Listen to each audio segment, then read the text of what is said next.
Abra sua Bíblia ao livro de Lucas, capítulo 24. Lucas, capítulo 24, começando no verso 13.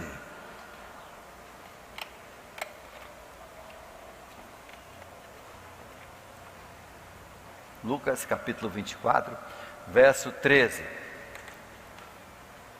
Você que está em casa, pegue a sua Bíblia também, não perca esse costume. Isso é um bom costume. Está um início de microfonia aqui. Talvez só baixar aqui um pouco o retorno. Eu acho que o retorno está ligado. Naquele mesmo dia... Que dia é esse? Aí eu tenho que voltar para o início do capítulo. Quando você estuda a Bíblia, sempre você tá virando uma página para frente, uma página para trás, porque uma coisa se refere à outra e você não pode ficar estudando a Bíblia sem saber qual é a referência. De que se fala? Naquele mesmo dia, que dia? Vamos voltar uma página, na minha Bíblia é uma página, capítulo 24, verso 1. No primeiro dia da semana. De manhã bem cedo as mulheres levaram ao sepulcro. Sepulcro de quem? Aí você vai ver, né? De Jesus, então é sepultura. Ao sepulcro de Jesus, as especiarias aromáticas que haviam preparado, porque não deu tempo, né? Porque na véspera do feriado, quando Jesus foi morto, até 6 horas, aí não podia, o judeu não podia, pela lei deles, ter mais movimento, então não deu tempo. José de Arimateia e Nicodemos pediram o corpo de Pilatos, o corpo de Jesus, e enterraram, colocaram, né, no túmulo, tipo uma pequena gruta feita em pedra, e enrolaram aquela pedra enorme, redonda, lacraram, e ali ficou. Então, que dia é esse? O dia da ressurreição de Jesus, quando as mulheres foram bem cedo e perplexas, não encontraram Jesus lá. Nesse mesmo dia, dois de quem? Certamente quando você lê mais adiante, não eram os 11, não eram os discípulos. Um já tinha morrido, né? Judas tinha se suicidado, e os outros 11 estavam escondidos, a portas trancadas. Então, 2 deles, quem são esses deles? Dos seguidores de Jesus, daqueles 120, mais ou menos, que fala em Atos, no início de Atos, que eram bem fiéis, que eram seguidores, estavam ali com Jesus, que passaram a maior parte, ou uma grande parte dos 3 anos do ministério seguindo Jesus, né? E 2 deles estavam indo a um povoado chamado Emaús, a 11 quilômetros de Jerusalém. No caminho, conversavam a respeito de tudo. Que tudo é esse? Tinha muita coisa para conversar. Em 3 dias tinha acontecido um mundo de coisas. Olha só, primeiro, Jesus tinha sido falsamente acusado e preso e crucificado. Segundo, agora os apóstolos todos tinham sumido, estavam escondidos, com medo deles serem crucificados ou presos. Também, quando Jesus morreu na cruz, um monte de gente que já tinha morrido tempo antes, de repente ressuscitaram e entraram na cidade de Jerusalém e ficaram passeando. Já pensou? Uma pessoa que morreu há 15 anos chega na sua porta: não tem uma merenda aí não? Cara, o que você vai fazer? Você não sabe se corre ou se oferece a merenda. Então estava um terror na cidade, um monte de mortos vivos andando na cidade, batendo nas portas, fazendo visitas, né? Que mais? Aquelas trevas que vieram sobre Jerusalém, sem explicação. Ficou noite durante 3 horas, e um terremoto logo em seguida, né? Que sacudiu a cidade, quebrou muros. Judas, cara, ninguém imaginava o Judas, ele que era o traidor, e ele se enforcou, né? Os anjos aparecendo, anjos falando, anjos sendo confundidos e os homens, né, ficaram, cara, as mulheres chegaram com um monte de história. É interessante que eles vão falar aqui que as mulheres viram visões. Eles não acreditaram na conversa das mulheres. Está vendo? Homem é fogo, né? Ele não acreditou na conversa, ele disse, nós vimos Jesus. Eles viram uma visagem de Jesus, né? Nós vimos anjos, nós tivemos uma visão. Eles tiveram uma visão de anjos, um sonho de anjos, né? Então estava toda essa conversa, inclusive estava uma conversa que agora até o Pedro também tinha tido essa visão. O véu do templo tinha rasgado. Isso aí para a sociedade dos judeus tinha sido, isso é manchete. O véu do templo rasgou. O pessoal viu lá dentro, onde não era proibido olhar. E o túmulo vazio. E duas opiniões divergentes. Que tinham roubado, estava uma conversa na cidade toda que tinham roubado o corpo de Jesus para dizer que ele tinha ressuscitado e tinham escondido o corpo dele, enterrado no outro canto, para criar mais auê ainda. E outros diziam, não, ele ressuscitou de verdade. Uns achavam que eram os romanos que tinham levado o corpo, outros achavam que eram os judeus que tinham levado o corpo, os discípulos que tinham levado o corpo.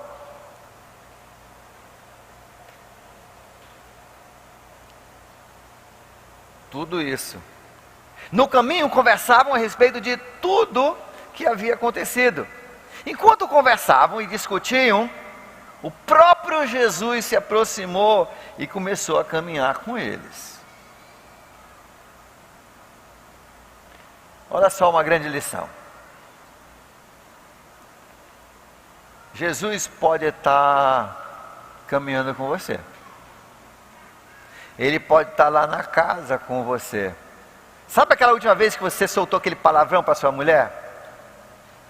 É bem possível que Jesus estivesse lá na sua casa. Você lembra quando, daquela última vez que você estava com seus amigos de trabalho e você achava que não tinha ninguém da igreja?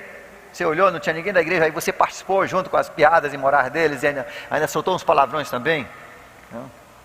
Você lembra? É bem possível que Jesus estivesse lá. Você tem que ter muito cuidado no que você fala, quando você fala mal daquela outra irmã lá da igreja, quando você fala mal do pastor. Não, ninguém fala mal de mim, mas dos outros pastores talvez. Mas Jesus está lá, só ouvindo.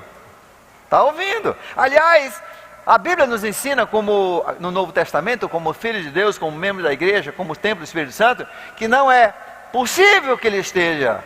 Mas se realmente você é filho, é de certo que ele está andando com você e ouvindo tudo. Ouvindo tudo. O bom de você ser crente é que Jesus nunca te deixará. O ruim de ser crente é que Jesus nunca te deixará. Está ali. Vai, apronta. Vai falar mal. Não se esqueça que essa irmã de quem você está falando mal, ela é assim com Jesus, amicíssima dele. Vai. Depois tu não entende por que teu carro bateu, quebrou a perna, acabou o dinheiro, o ladrão entrou, assaltou. Você foi falar mal da amiga de Jesus, do amigo de Jesus, e ó, o que aconteceu. Não se esqueça disso. Jesus tem muitos amigos aqui. Você é amigo de Jesus? Jesus é seu amigo? Então cuidado o que você fala, porque Jesus está ouvindo, Ele está caminhando com você. Está caminhando com você? Está caminhando? Está caminhando? Então Ele está ouvindo tudo e vendo tudo que você faz. E Jesus começa a caminhar com eles, ouvindo a conversa, virotando a conversa. Jesus às vezes ele vem e você nem imagina que ele está com você, você até esquece que ele está com você. Ele está ouvindo tudinho. Tudo. E quando Jesus ouve a sua conversa, ele vai se meter na sua conversa. Jesus é intrometido nas nossas conversas, porque através das nossas conversas as decisões são feitas, as nossas mentes são formadas. As nossas palavras têm muito poder, por isso que Jesus vem e vai se meter na conversa, como ele se meteu nessa conversa aqui. Enquanto conversavam e discutiam, e até os dois não conseguiam concordar. Tinha uma discussão. Eu acho que um achava que eram os discípulos, os que tinham roubado e escondido, e o outro achava que tinha sido os romanos, né? Talvez ele ressuscitou. Aí o outro pergunta, sim, quem que ressuscitou? Jesus ressuscitou, Lázaro ressuscitou, outras pessoas, mas quem que ressuscitou Jesus? É verdade, então, talvez, né? Talvez roubaram o corpo dele. E estavam nessa discussão, e Jesus ouvindo. Jesus, o próprio motivo de toda a confusão dos últimos 3 dias, estava ali assistindo o drama, o teatro desses dois seguidores. Enquanto conversavam e discutiam, o próprio Jesus se aproximou e começou a caminhar com eles, mas os olhos deles foram impedidos de reconhecê-lo. Os olhos deles foram impedidos de reconhecê-lo. Como é que eles não reconheceram Jesus? Que eles tinham passado tanto tempo e não reconheceram Jesus. Como é que isso aconteceu? Bem, você se lembra 2 semanas atrás, o 3, eu falei sobre... Jesus ficou levemente irritado com os discípulos, mandou eles até... Vamos, que eu fico aqui, eu fico despedindo o povo, vocês vão embora. Vamos remar. Por quê? Por que Jesus estava levemente irritado? Inclusive no capítulo em Mateus, onde ele fala da multiplicação, né? A multiplicação dos pães para os 4.000, que foi a segunda multiplicação, ele diz, vocês não estão vendo. Não? Vocês estão cegos porque o coração de vocês está duro. Jesus falou isso. O coração está endurecido, por isso que vocês não estão vendo. Não estão vendo o quê? Quem é o Rei da Glória. Não estavam vendo, depois de 3 anos não tinham ainda conseguido entender, não tinham conseguido captar, não conseguiram ligar as coisas. Por quê? Porque o coração estava endurecido. Ele diz, e eles não reconheceram Jesus? Por quê? Porque o coração estava endurecido. Por isso que eles não viram. Será que às vezes Jesus está lá nas circunstâncias da nossa vida?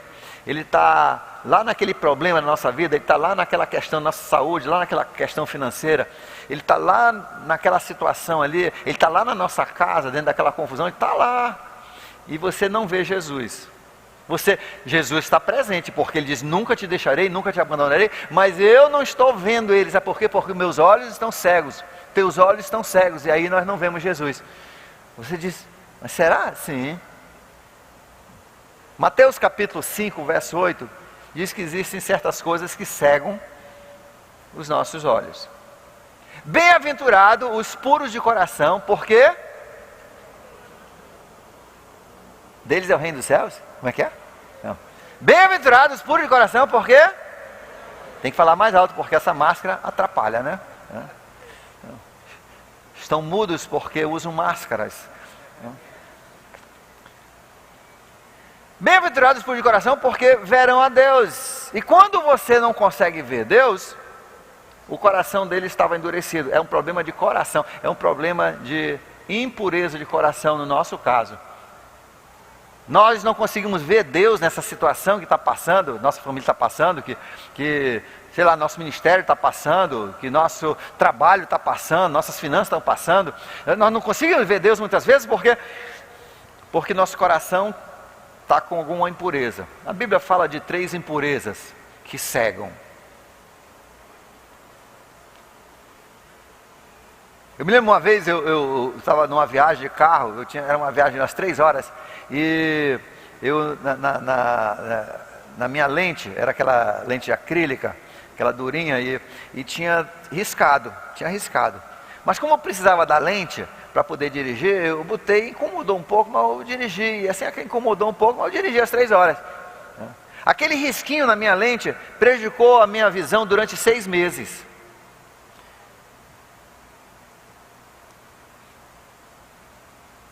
Aquele sujozinho na sua lente, né, nos seus olhos, ela pode prejudicar a longo prazo a sua visão e você não vê Jesus nas situações em volta da sua vida, porque você está cego. Por quê? Porque o seu coração está impuro. Então a primeira impureza que a Bíblia fala é que, Tiago fala que você tem que, para ver Deus, pureza de coração é um coração singelo, um coração com um foco só. Deixa eu dar um exemplo. Eu vou conversar só com os jovens, porque esse assunto que eu vou falar fica meio difícil para os homens casados. Mas acontece com os homens casados também. O jovem chega aqui na igreja, no sábado à noite, e claro, ele só vem por motivos espirituais, ele quer conhecer mais Jesus, estudar mais a Bíblia. Mas ele vê aquela gatinha. Cara, O homem, né, o jovem, 18, 19 anos, auge da testosterona, vê aquela menina bonita, se encanta por ela, se encanta, depois canta ela, né? Aí começa o processo, chocolate, bilhete, vai, serve água, corre, passa o chão até por onde ela, passa pano até, passa a camisa por onde ela anda, é um encanto só, é a deusa dele, a princesa amada, ele já está pensando, não tem nem emprego, já está pensando em casar com ela, é uma maravilha. Você lembra dessa época? Você não consegue nem dormir à noite, só pensando, treinando o que você vai falar para ela no outro sábado, quando você vê ela de novo nos jovens, né? E você está tão encantado, tão bonito, de repente, uma noite lá, você está encantado pensando nela, e entra uma outra princesa, mais bonita do que a sua, né? Uou, aí o seu coração titubia, seu coração fica, e você vai para casa e fica pensando na outra, e fica pensando nessa, e fica pensando na outra, e fica pensando na outra, e fica pensando nessa, e você começa, daqui a um pouco você está amando as duas, né? Uma um pouquinho mais, mas depois está as duas iguais, depois já está passando para o outro lado, a balança já está pendendo para o outro lado, e você não sabe qual que você gosta, e a outra é mais simpática, a outra é mais bonita, mas essa você já tem mais, e você fica igual uma namorada, 40 anos atrás que eu tive, eu levei ela, o pai e a mãe, para a gente pescar, aqui do outro lado, ali no Januacá, não, ali no Lago do Limão, aí levei para pescar, aí chegamos lá, mas ela era menina urbana, metropolitana, não era do interior, então ela não entendia muito de canoa não, aí fomos pescar, e ela lá em cima do flutuante, né, do flutuante, aí ela com o pé aqui, aí a canoa aqui, ela foi entrar na canoa assim, ela botar o pé aqui, entendeu? Botou o pé aqui, né? A canoa amarrada só na frente, aí ela vai, aí todos os caboclos olhando lá, aí começa. Eu descobri naquele dia que a minha namorada era bailarina, porque ela ficou com o pé assim, e logo depois o grande e a risada geral de toda a população do interior. E assim fica você, jovem, no final você fica sem nenhuma das duas. Primeira coisa, olhar singelo, olhos somente para Jesus. Tiago diz que você tem que ter um olhar só, você não pode estar gostando de Jesus e gostando da sua riqueza. Você não pode estar gostando de Jesus e gostando da imoralidade. Você não pode estar gostando de Jesus e gostando das suas paixões, daquelas coisas que te motivam carnalmente. Você não pode, isso cega você. Você fica míope, você não enxerga Jesus. Ele está ali na situação, está ali com você, mas você não enxerga. Segundo, a Bíblia nos ensina que um outro grande impedimento à nossa visão, que nos cega, é mágoa e ressentimento. Mágoa nos cega, nós não vemos Deus. Por isso que Deus manda você perdoar. Deus manda você perdoar. Por quê? Não é porque Ele precisa do seu perdão, Ele está nem aí, não precisa de nada disso aí. O problema é seu. Ele não quer que você se acabe. Ele não quer que você fique cego e não possa mais vê-lo. E sem vê-lo você não vai ter direção na sua vida. Você só vai dar de cara no muro, na parede. E Ele não quer isso para você. Por isso Ele diz, perdoe, perdoe. Aquela pessoa, você está com mágoa, perdoe. Entregue isso para Jesus, perdoe. Não pode ter ressentimento, o crente não pode ter ressentimento, ou ele vai quebrar a cara, porque ele está cego, ele não vê Deus. Mas é tão difícil, Jesus não falou que ia ser fácil, Ele disse perdoa, é uma ordem, sabe para quê? Para o seu bem, então perdoe. Mas você não entende, eu não sei, eu não entendo de nada, mas Deus mandou você perdoar. Tira essa mágoa, porque você fica cego e você não vai reconhecer Jesus. Terceiro, pecado não confessado. Pecado não confessado impede que você veja Jesus. E cada vez mais você vai ficando mais longe e vai ficando mais cego. O pecado tem que ser confessado. Deus diz, você tem que confessar o seu pecado. Você tem que restaurar a sua comunhão com Deus, ou você vai se afastando cada vez mais. Uns meses atrás eu conversei com um homem e eu soube por um fuxico que eu nem quis ouvir. De passagem eu ouvi duas pessoas falando normalmente sobre um caso que esse líder tinha tido. Eu fui e confrontei. Digo a verdade. Digo, você já confessou isso? Eu sei que mentir, você já mentiu bastante, mas você já confessou isso para sua esposa? Não. E nem vou. Porque se eu confessar, ela vai me deixar. Digo, sabe o que vai ser pior do que você confessar? É outra pessoa confessar. E se eu ouvir essa conversa de passagem, duas pessoas conversando como se fosse capa de revista, não era assunto para ele não chegar, pastor, tu não acredita? Não, não foi assim não, estava conversando na boa. Isso é assunto que todo mundo sabe. Se eu soube isso só de passagem, no mínimo 50 ou 100 pessoas aqui em Manaus já sabem desse mesmo assunto. E sabe o que vai ser pior? É quando outra pessoa chegar e falar para ela. Aí ela não vai acreditar no seu pedido de perdão. Você vai ser igual aquele ladrão que chora quando a polícia pega, não chora. É porque eu tenho mulher. E chora, fez o bem. Dele outro tapa logo. Dele o tapa, não está arrependido não. E se tivesse matado, não estava arrependido não. Ele está com remorso que ele foi pego. Ele está triste, ele está chorando porque foi pego. Mas não está arrependido. E a sua mulher vai pensar assim, não, mas ela vai me deixar. Assim. Mas sabe uma coisa? Eu prefiro que a minha mulher me deixe do que Jesus me deixe.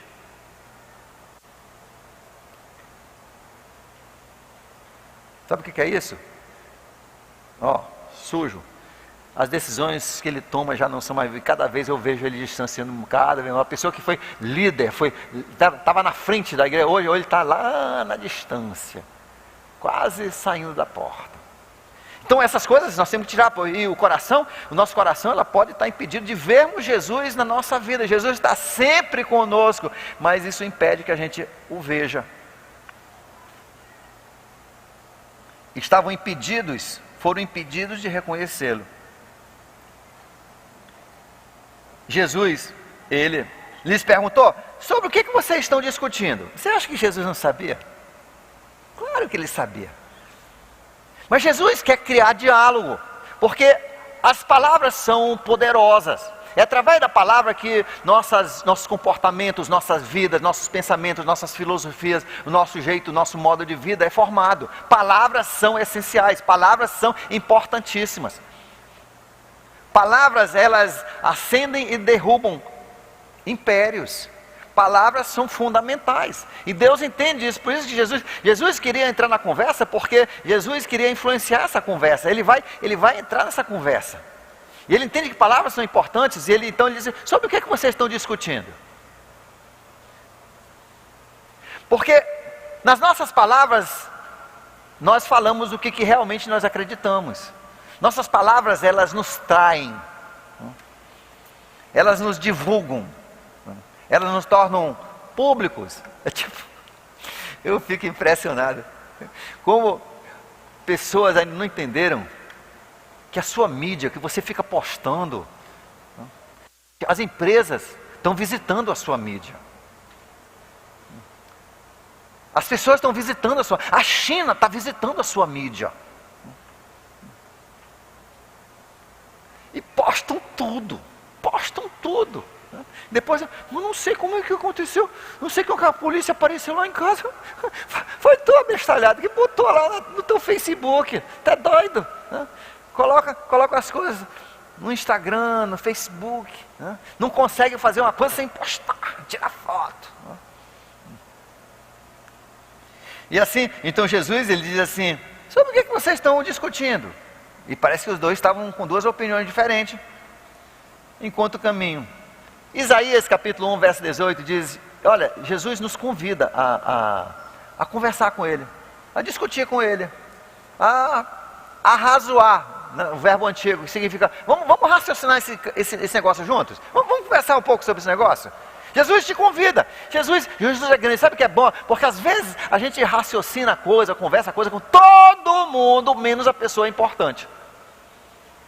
Não é verdade? Você tem um conflito com alguém, aí o que você faz? Você vai e você fala com todo mundo, você já começa a criar partido. Você fala com a fulana, a sua amiga, olha, ela fez isso comigo, para criar já um partidário. Aí você vai e você vai com aquela outra pessoa, olha, porque fez assim, para criar mais uma aliada, para depois você ter muita pressão contra aquela outra pessoa. Não é assim que a gente faz? Você faz assim. Aliás, Gálatas capítulo 5 fala que isso é partidarismo, onde você cria, isso é do cão. É do velho homem, isso não é de Deus não. Jesus convida você para razoar, para raciocinar, conversar junto, isso aí. Uma vez eu estava chateado com meu irmão, eu sentia que ele tinha me injustiçado, um dos meus irmãos. Aí eu já estava nisso aí, eu já estava chegando com os amigos, falando as coisas, deu? Criar um partido, né? Amigos nós tínhamos em comum já para entender que eu tinha sido injustiçado tal, e aquilo não estava certo, tal, que eu tinha levado a pior, tal. Aí eu fui falar para minha mãe também, para convencê-la, para ficar no meu time, né? A gente tem a mãe do nosso lado, né? Aí minha mãe, Davi, tu já conversou com Jesus sobre isso? Aí foi golpe baixo, né? Já conversou com Jesus sobre isso? Já tinha falado com um monte de gente, só não tinha falado com Jesus. Que é o mais importante. E Jesus é um que não se ofende quando você está emotivo, não fica, também não fica, ele não cede porque você está chorando abestalhadamente. Não, Jesus é uma tranquilidade. Você pode falar o que você quer, agora depois aguenta, porque ele vai falar. Jó falou 20 capítulos, aí Jesus, agora para aí, agora é minha vez. Capítulo 38 de Jó, aí ele disse assim, agora é minha vez, agora eu vou falar. Agora aguenta como homem, né? Você falou, eu aguentei, agora você vai aguentar. Aí 3 capítulos. E Jó no final diz, só falei besteira. Estou resumindo, falei besteira, falei de tudo que eu não entendia nada. Mas a partir daquela conversa com Jesus, a vida dele mudou. Totalmente. Jó estava aqui e foi para cá. E assim também, então nossas conversas com Jesus são importantes. Vamos conversar com Jesus, em vez de ficar conversando com todo mundo que não tem nada a ver com a questão, fale com a pessoa. Em vez de você estar postando na mídia as suas considerações, o que você acha, vá conversar com Jesus. E se Jesus disser poste. Mas converse com Jesus. Jesus quer conversar. E o que vocês estão conversando, discutindo aí no caminho? Eles pararam com os rostos entristecidos. E agora, olha, são 2 deles. E um dos deles, nós temos o nome dele, Cleopas. O outro não dá o nome. Eu acho que o outro é quem escreveu esse livro. Eu tenho impressão. Eu acho que foi o próprio Lucas.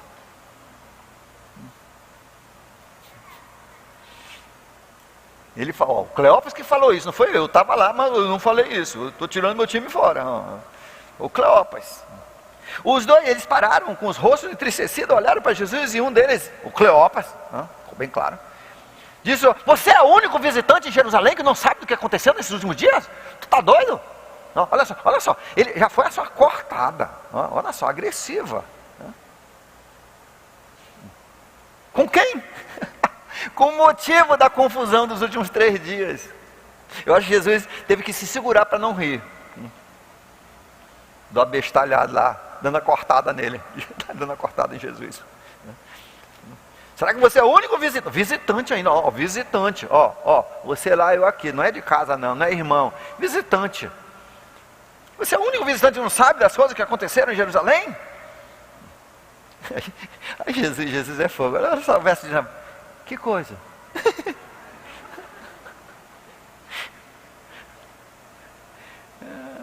Que coisa?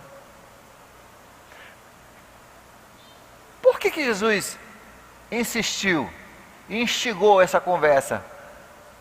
Porque ele não sabia? Ele sabia muito bem. Mas ele sabia que esses 2 não sabiam. Ele sabia que eles não entendiam. E ele agora ia pegar essa discussão e ia tornar essa discussão num momento de ensinamento para eles. De que coisas? Ele sabia que esses 2 ainda não tinham crido, depois de tanta evidência, não tinham crido que ele era Deus, que ele é o Messias. E precisa de que coisas? Aí agora eles começam a abrir o coração e começam a se delatar diante do Rei da Glória. Os chefes, olha só, e ele aconteceu assim, que coisa? Ele perguntou, o que aconteceu com Jesus de Nazaré? Responderam eles.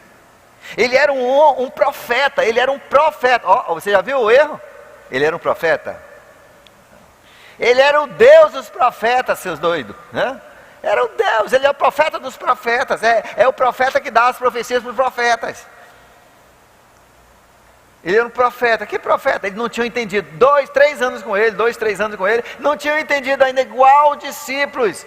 Depois de 3 anos não tinham entendido que Jesus é o Rei da Glória, que Jesus era o Messias, não tinham entendido isso. Achavam ele só um profeta poderoso.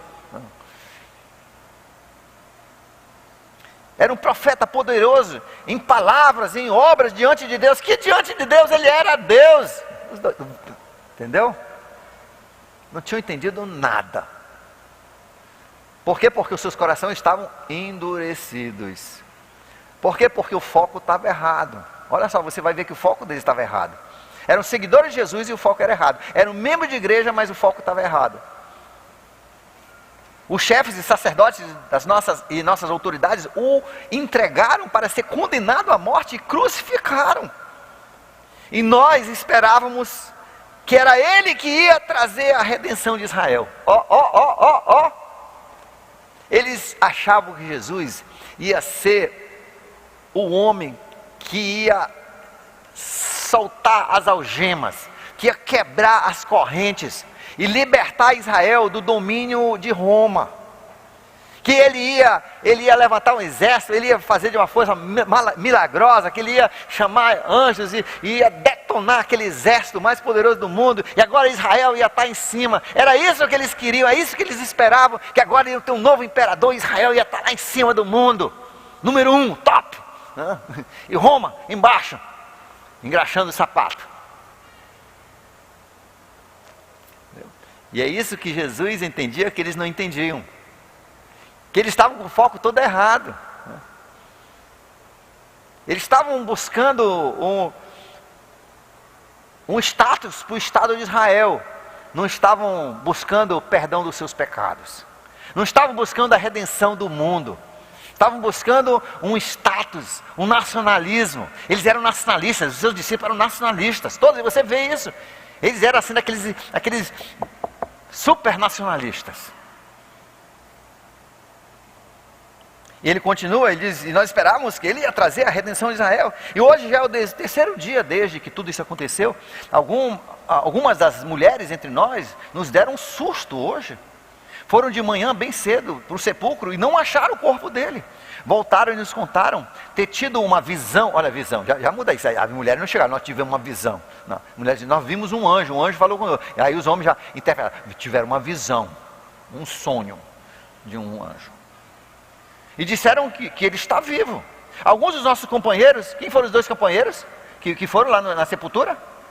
Quem foram os 2? Que não era mulher não vale, né? Para ele não valia não, tinha que ser homem. Quem são os 2 homens que correram lá, depois que as mulheres avisaram? E você sabe por que Jesus falou, quando ressuscitou, ele falou primeiro para as mulheres.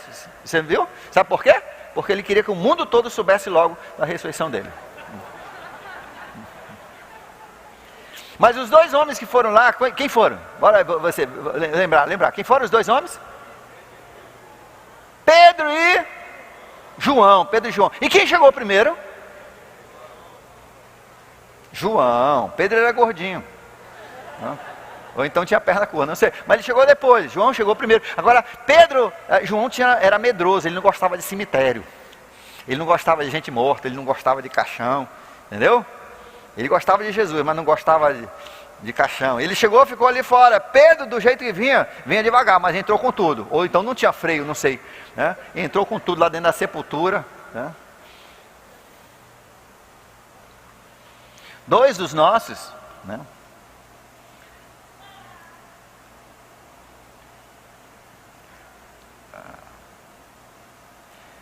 Nossos companheiros foram para o sepulcro, encontraram tudo exatamente como as mulheres tinham dito, mas não ouviram. Aí Jesus diz assim, olha só, verso 25. E Jesus lhes disse, como vocês custam a entender? Na verdade aqui, essa palavra, quando você olha lá no interlinear, onde tem realmente como foi escrito no grego, antes da tradução, com a tradução ali embaixo, ele usa uma palavra, braquicardia, não é isso, Sérgio? Braquicardia. Braquicardia, inclusive, é uma doença que tem de coração, que significa que o coração bate pouco. Ele bate assim umas 35 vezes, 40 vezes por minuto. E quando bate pouco, vai pouco sangue para o cérebro e vai pouco oxigênio e você fica meio lerdo. Entendeu? E essa palavra era usada, braquicardia, era usado no grego para chamar a pessoa de leso. É um braquicardíaco. É um braquicardíaco. Não era politicamente correto, não, braquicardíaco. Até braquicardíaco, até leso, né? Até leso. Ou para o paulista, né? O pessoal do sul, lerdo, né? Então, lerdo. Lerdo. No carioca, lerdo. Abestalhado, bobo. Nécio. Foi traduzido, nécio. Pouco oxigênio no cérebro. Uma forma bonita de falar, né? Vocês estão com pouco oxigênio no cérebro. Tá aí, uma nova forma de a gente falar que o cara é leso. Eu senti que ele está com pouco oxigênio no cérebro.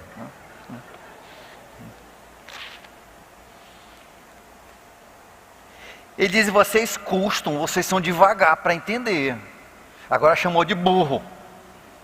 Estou traduzindo agora para o português. Chamou agora de burro. E demoram a crer em tudo que os profetas falaram. Está tudo escrito. Jesus já tinha falado, são as escrituras que falam de mim. E eles não estavam conseguindo acreditar que isso aqui, todas as escrituras falavam dele. Tudo que estava escrito. Não, vocês estão devagar.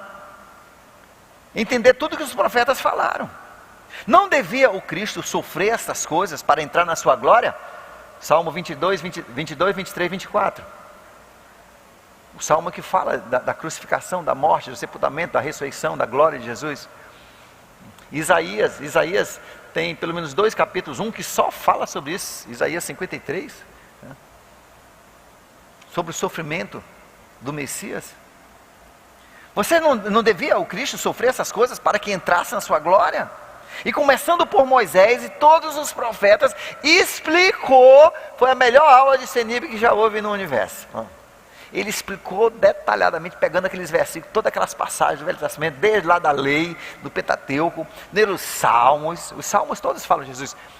E ele explica, ele mostra que tudo falava dele nas escrituras. Gente, o tema desse livro é Jesus. De capa a capa é Jesus, o tema é Jesus. E a sua redenção da raça humana, só, não tem outro assunto. Às vezes os teólogos querem entrar e estudar, alguém recentemente, eu quero fazer teologia para poder discutir reformismo e hierarquia dos absolutos e livre-arbítrio. Deixa de ser besta. Teologia se baseia na Bíblia, né? Ou deveria. E não é um assunto para discussão e opiniões. É para a vida prática da nossa vida. É o que você está recebendo no CENIB. É isso que você tem que entender. É para você poder viver uma vida como Deus quer. E aqui, o alvo disso aqui, as outras discussões não são importantes. Onde se colocou a vírgula, o ponto, isso não é importante, né? O importante é que Jesus, todas as escrituras apontam para Jesus. Apontam para Jesus. Quando você perde esse foco, você perdeu o foco da Bíblia, das escrituras. Todas as escrituras, olha, apontam para Jesus. E o que ele fez para poder salvar a humanidade. Isso, só. E o que vai acontecer no futuro, a salvação final. Começando por Moisés, todos os profetas explicou o que constava a respeito dele em todas as escrituras. Quer ver um dia desse? Estude o Salmo, só tem 2 ou 3 salmos que não falam de Jesus. Todos os salmos falam de Jesus. No meio do salmo, ele fala um negócio lá que Jesus ia fazer. E Jesus sabia tudinho. E Jesus inclusive fez tudo aquilo durante a vida dele, para que se cumprisse as profecias. Jesus fez garantir que as profecias que ele tinha dado antes de vir para a terra, fossem cumpridas, para que fossem exatas e o povo pudesse crer na palavra dos seus profetas, que haviam escrito. Ele teve o cuidado de cumprir tintim por tintim, para não ficar uma promessa caída por chão. Foi ele que deu as profecias, por isso foi ele que cumpriu. Por isso que várias vezes no Novo Testamento, para que se cumprisse a profecia, para que se cumprisse as Escrituras. E ele explicou-lhes o que constava a respeito dele em todas as Escrituras. E ao se aproximar do povoado para o qual estavam indo, Jesus fez de conta que ia adiante. Eu sempre achei engraçado. Jesus é meio engraçado, né? Estão andando aqui, está todo mundo andando e pensando, ele está explicando, e o pessoal está absorvendo aquilo ali. Aí quando chega ali na forquilha, quando chega ali, que eles vão dobrar à direita para ir para Emaús, ou à esquerda, não sei, né? Ele faz de conta que vai adiante. Ele fez de conta. Não era a intenção dele ir pedir, ele fez de conta. Ele está brincando de novo. Está brincando de novo. Jesus é engraçado, ele gosta de brincar com as pessoas. Não, tudo que Jesus faz tem sentido, tem um motivo. Jesus queria agora saber o coração deles. Se depois de tudo isso que eles tinham visto, e agora com uma explicação detalhada das Escrituras, se tinha caído a ficha.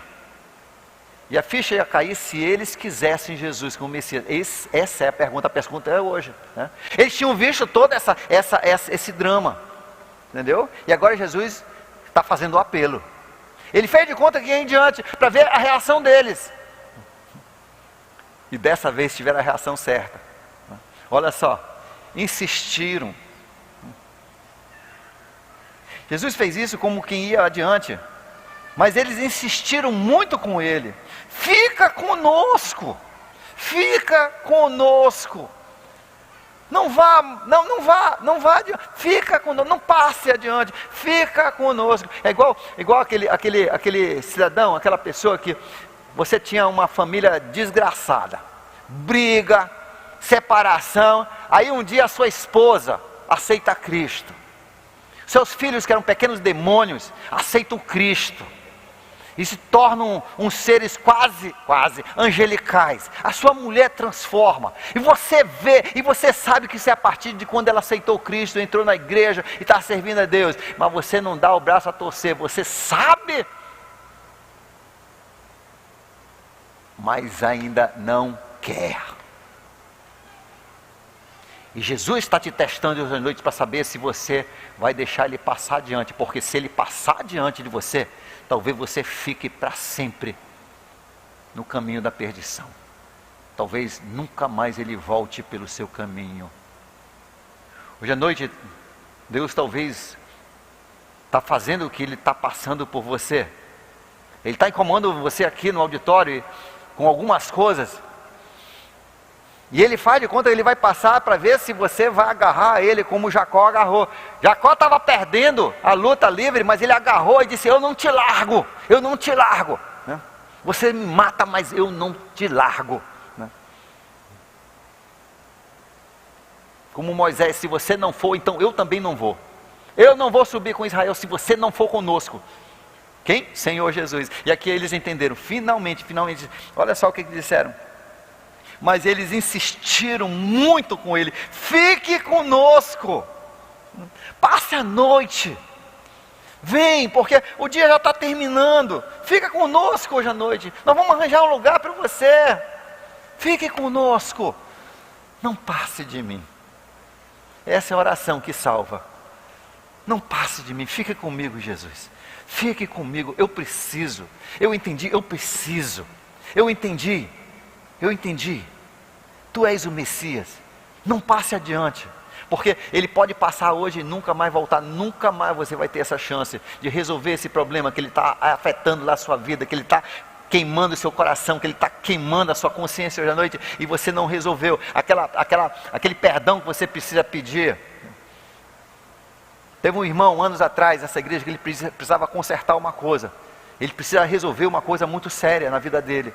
Ele era aceito por todo mundo, tá, por de tanto tempo que ele tinha, mas tinha uma coisa a resolver. E um dia ele me chamou e disse: pastor Davi, era recém-chegado, ele disse: pastor Davi, eu resolvi hoje, eu tenho que acertar, eu vou acertar essa semana. Mas ele não acertou, ele morreu naquela noite. Você entendeu? Ele deixou Jesus passar. Jesus tinha passado na vida dele uns 5 anos antes. E ele falou, eu vou acertar tudinho, vou consertar tudinho. Vou acertar, vai ter tudo acertado. Mas não acertou. Tem vezes que Deus não deixa você mais acertar. E eles fizeram a decisão certa. Fique conosco. É essa decisão. Rogue hoje, fica comigo. Quando eu estudava anos atrás no Ida Nelson, eles tinham um culto 3 vezes por semana. Acho que era 3 vezes por semana. Durante tinha um intervalo. Depois da merenda a gente ia para a capelania. Íamos para o culto. E no final de cada culto, sempre a gente cantava essa música. No meu coração, vem hoje entrar, ó Cristo, vem hoje entrar, vem para ficar, no meu coração, ó Cristo. Tão simples assim é a oração. Fica, Senhor, comigo, não passa adiante, fica, por favor, fique comigo e serás salvo. Bem, Jesus ficou com eles.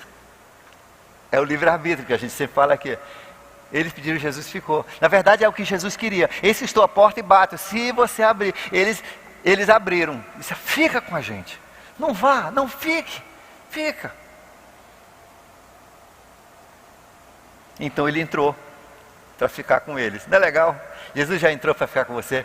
Você que me ouve na internet, onde quer que seja, Jesus já ficou na sua casa. Jesus já entrou na sua vida. Você já pediu para ele entrar. Você já rogou, você já insistiu que ele entrasse.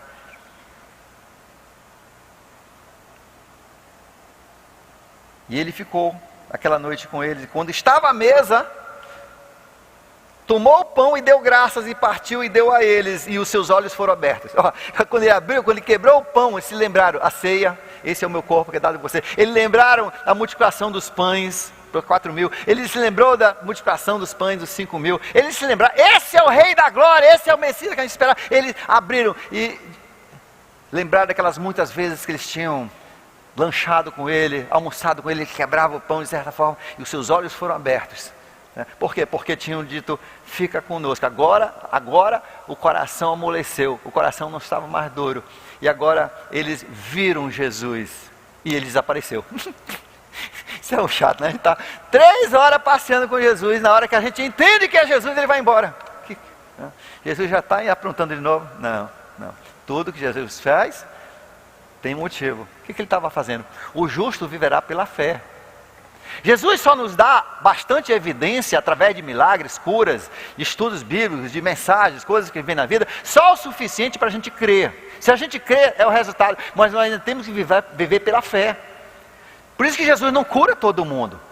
Jesus faz um milagre aqui, acolá, em diferentes lugares, ele faz diferentes tipos de milagres, para dar bastante evidência das pessoas crerem e entenderem e procurar as escrituras. Mas Jesus não cura todo mundo, porque isso aqui não é o céu. No céu é que ele vai curar todo mundo. No céu não vai ter dor, no céu não vai ter doença, no céu não vai ter nada de ruim, mas ele só dá o suficiente para você crer, e depois tem que viver pela fé. Na fé, que aquilo que ele falou aqui e mandou escrever para nós, é verdade, você pode levar isso, você pode ter certeza disso. Quando ele diz assim, não seja ansioso por nada, então não seja ansioso por nada. Mas eu não quero saber, Jesus mandou você não ficar ansioso por nada. Mas isso é um problema psicológico coisa nenhuma. Deus disse, não fique ansioso, lance essa ansiedade sobre mim. Não fica tremendo, você pertence a mim, joga essa ansiedade para mim. Agora, mas é porque você não crê, seu coração está duro, você não acha que Jesus vai resolver o seu problema. Esse é o problema, é problema de fé. Lá no fundo, a gente pode chamar de problema psicológico, mas é problema de fé. Problema que você não confia realmente que Jesus quer o seu melhor interesse. Jesus está cuidando de você. Esse é o problema. Eles não criam. Todos eles conheciam. Esses homens conheciam, mas não criam. Eles criam assim, esperavam que isso fosse verdade, mas não tinham colocado. É tipo, um malabarista aqui, ele fez um show onde esticou um cabo de aço por cima das cataratas, né? Lá embaixo, as cataratas, Aí armou a plateia, aí pegou uma bicicleta, que tinha só o aro da bicicleta, não tinha a parte de borracha, aí ele atravessa o cabo de aço numa bicicleta. Cara, o pessoal, uau, por cima daquele perigo de morte ali, todo mundo. Aí quando chega do outro lado, aí o mestre de cerimônia diz assim, quem acredita que ele consegue botar uma pessoa na garupa e atravessar também? Aí todo mundo, então qualquer um de vocês pode vir. Não apareceu ninguém, né? Uma coisa é você achar que pode, outra coisa é você colocar sua confiança nele. Para você ser salvo, você tem que colocar sua confiança, você tem que pegar a garupa de Jesus. Você tem que se lançar a Jesus. Enquanto você não fizer isso, não funciona. Você ainda tem o coração endurecido. Você ainda vai ter os olhos vendados. Você não vai ver Jesus na sua glória.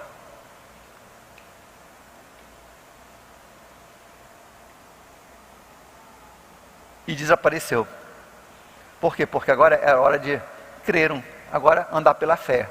Não precisa mais de milagre, ande pela fé. Eu falei, está falado, pode acreditar, vá, siga isso aqui. Eu não falei que vou cuidar de você, eu vou cuidar de você. Não, mas coisa nenhuma, eu vou cuidar de você. Eu não falei, não escrevi ainda, dei o documento, passado em cartório celestial. Por que você está duvidando? Que eu não vou pagar? Que eu não vou cuidar, que eu não vou dar alimento para você? Por que você está duvidando? Que eu não vou levar você para o céu? O que você está duvidando? Eu estou aqui.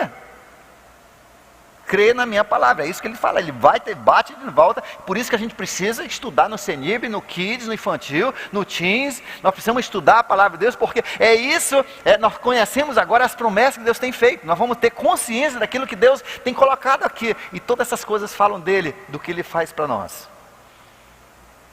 Aí um olhou para o outro, o Cleopas olhou para o outro e disse assim, o nosso coração não estava queimando? Na hora que ele falava no caminho e expunha as escrituras? Né? E talvez hoje à noite, o seu coração está queimando. Não deixe Jesus passar. Resolva o que tem que ser resolvido hoje à noite. Se for pedir perdão, peça perdão. Se for para perdoar, perdoe. Se for para reconciliar com Deus, reconcilie. Se for para convidar Jesus, insistir que ele fique com você, insista. Seja qual for a dificuldade, o dilema, né? Confie. Se ele está queimando o seu coração, não deixa passar essa queimação quando você for depois merendar, tomar um guaraná e passa, porque depois Jesus pode não passar de novo. E vai ser como o irmão que no dia que ele decidiu, não, agora eu vou resolver. Mas Jesus tinha queimado o coração dele 5 anos antes, ele me falou. Ele disse, não, mas agora eu vou resolver. Vou resolver essa semana. Mas essa semana não chegou.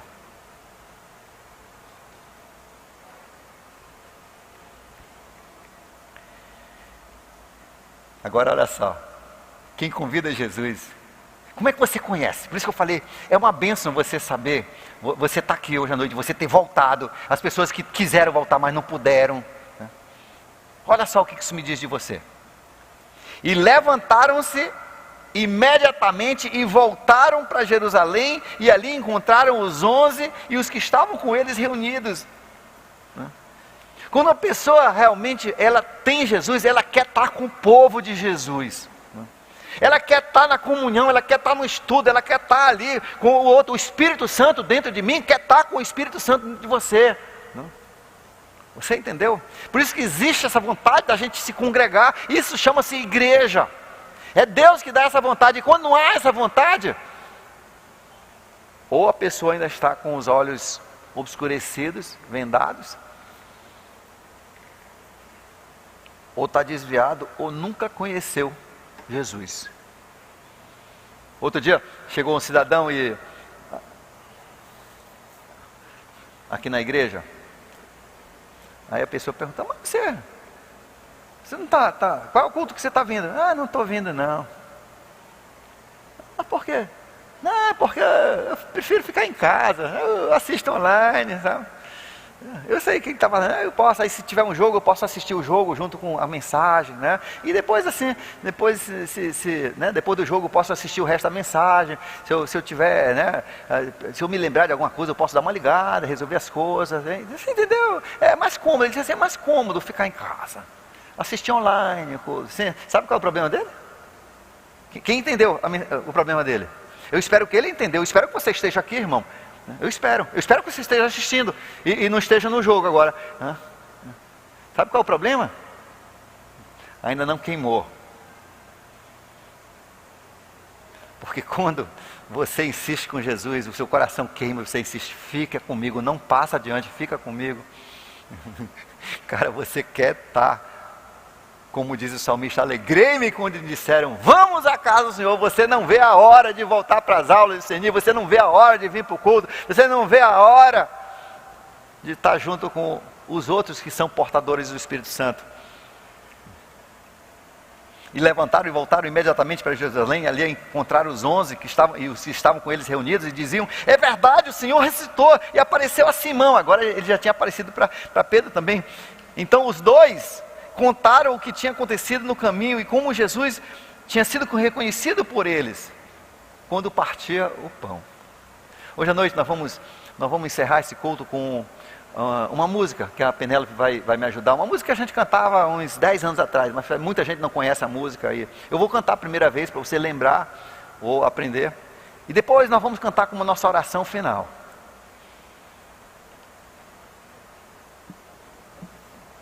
Pedindo para Jesus ficar conosco.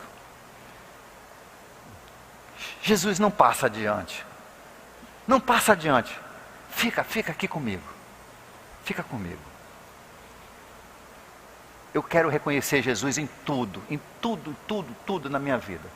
No meu trabalho, na minha família. Ele está presente. Nunca te deixarei, nunca te abandonarei. Ele está presente. Eu não estou conseguindo ver. Abre meus olhos,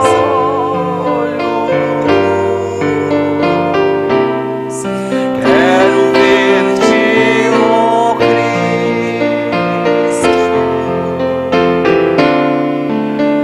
poder tocar-te,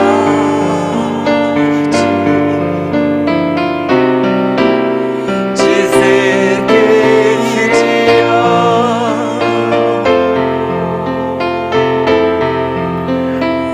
Abre meus ouvidos,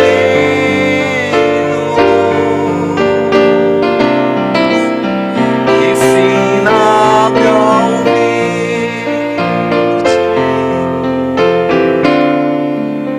Abra meus olhos, quero ver-te, ó Cristo.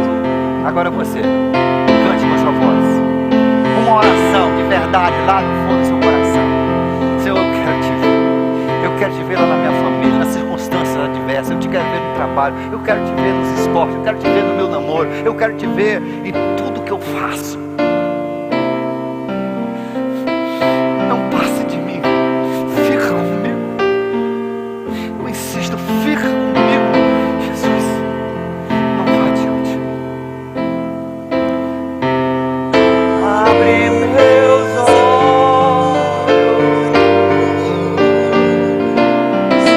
quero ver-te, ó Cristo,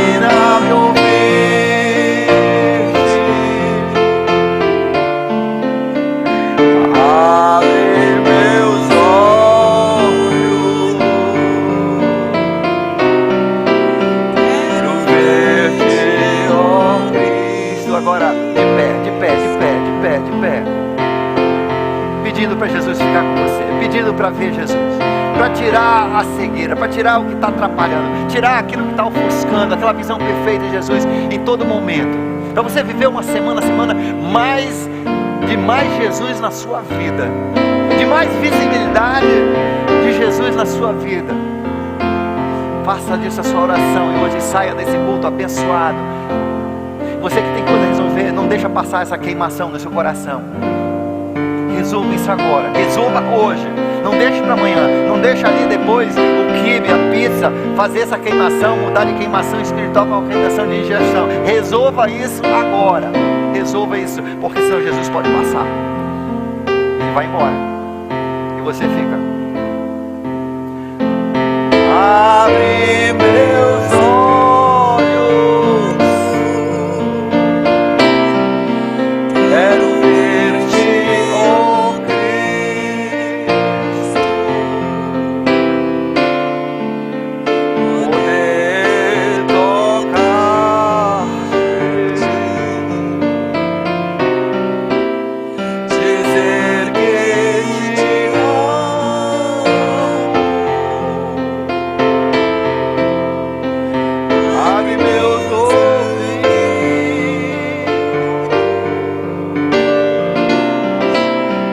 ensina-me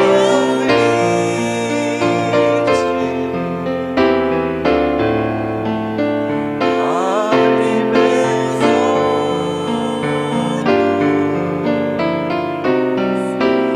quero ver-te ouvir.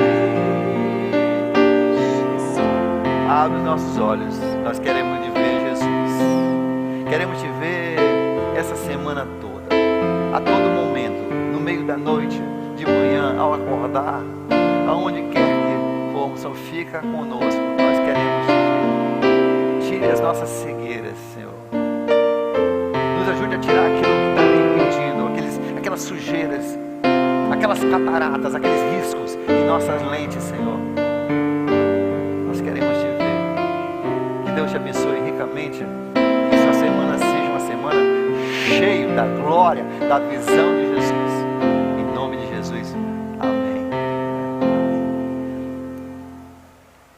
Nós vamos cantar uma música de louvor agora, enquanto vamos ser despedidos, para não aglomerar. Agradeço você que não está tendo esse cuidado de não aglomerar, tá? E vamos continuar assim. Que Deus abençoe você e dê uma semana com Jesus bem visível.